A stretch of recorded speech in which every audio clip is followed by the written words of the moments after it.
So we are back with sex, gender, biology in a social world with by Anne Fausto-Sterling, who has opposed religious views on abortion. She is pro using religious views as a way to delegitimize an argument that we don't want to perform abortions. I say this because she talks right here about the start of life. And for those of you that do not know, the pro-abortion argument is that the zygote, the very first thing that is formed whenever a sperm and egg cell collide, whenever they fuse, and that begins life. This is what she argues against, but right here in this book, she acknowledges that life does start at conception. Miss Sterling here, who uses the point of view that life does not start at conception whenever sperm meets egg. She uses the argument that, well, it's not life yet whenever it is a 12-celled little blastocyte, claiming that that is not life yet. I am now a fully anti-abortionist. I do not think that it is even good for women's health. I think it is terrible for women's health. The loss of a child.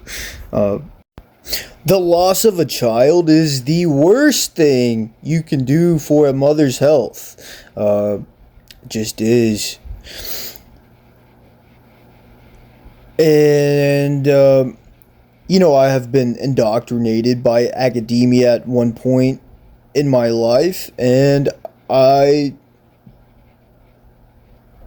don't think they are telling the truth.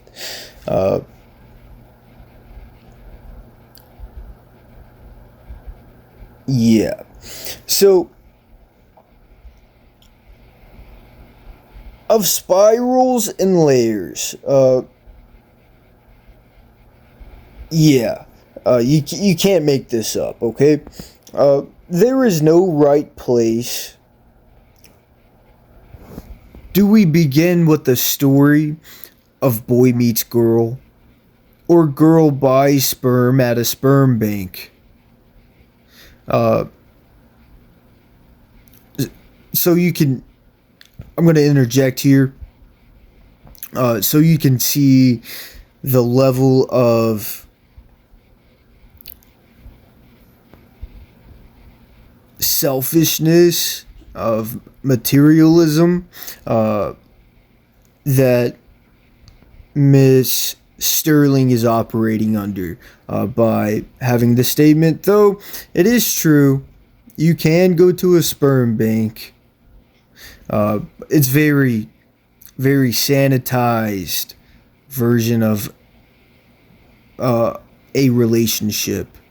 The development of eggs and sperm, or the more traditional moment of fertilization, sperm fuses with egg. No matter what point we choose, we start in the middle of the story of sex and gender. And from there we can race forward and end up looking back. So do we begin with the story of boy meets girl, or the development? So right here she is talking about even the relationship of boy meets girl is arguably where life starts, right?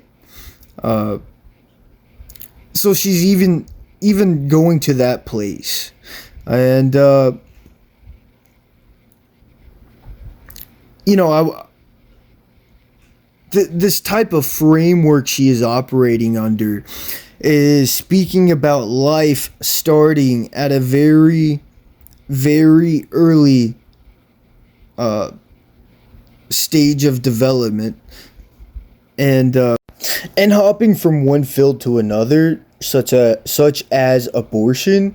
Though these are like sister topics, like feminism, abortion, transgenderism. They are all LGBTQ.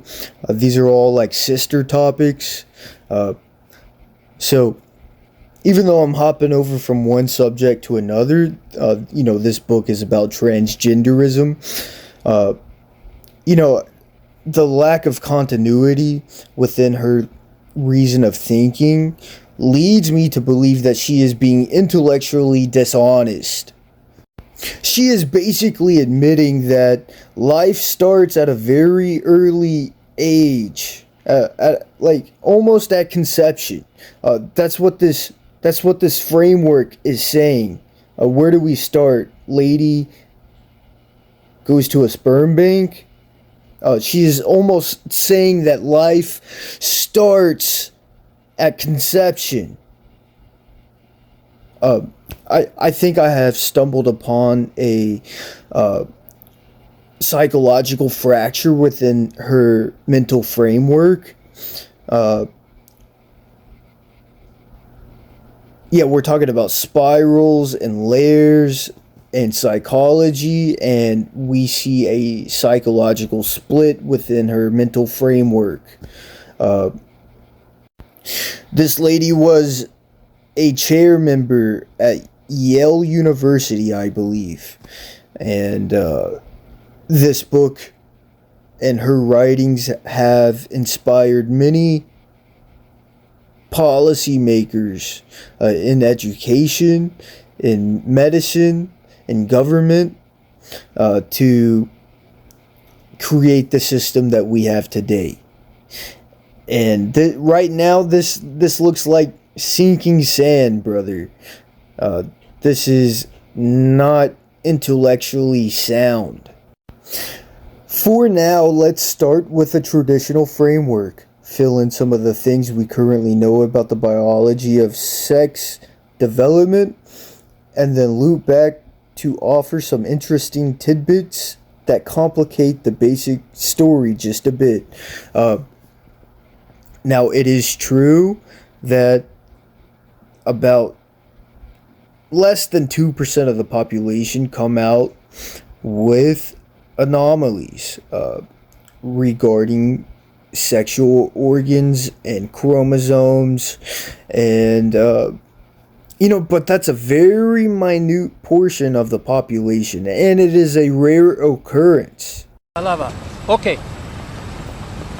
Dzień dobry. In Kazakhstan, it is illegal for more than 5 women to be in the same place, except for in brothel or in grave. In USA, many women meet in groups called the feminists. I find them more. Dziękuję. So what means this feminism? It's the theory that women should be equal to men in matters economic, Now, social, you are laughing. and Yeah. political. That is the problem. Do you think a woman should be educated? Definitely. But is it not a problem that a woman have a smaller brain than a man? That is wrong. But the government scientist Dr. Yamak have proved it is size of squirrel. Your government scientist? Yes, Dr. Yamak. He's wrong. Give me a smile, baby. Why angry face? Well, what you're saying is very demeaning. Do you know the word demeaning? No.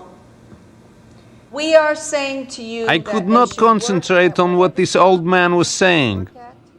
They they should get paid. All I could think about was this lovely woman in her red water panties. Who was this CJ? Last night I see in my hotel room a woman called CJ on a television. Do you know her? No, no. She from a town called the Baywatches. She's just on television. Her name is Pamela. Does she live here in New York No, City? She lives in California. Yeah. Oh, in California. He's going to look her up. Okay, can we finish now? Listen, pussycat, smile a bit. All These right. are- That's it. Okay. I'm done. We're finished, we have to leave. Although I Besides this joke, this toxic masculinity joke, I am not pro toxic masculinity.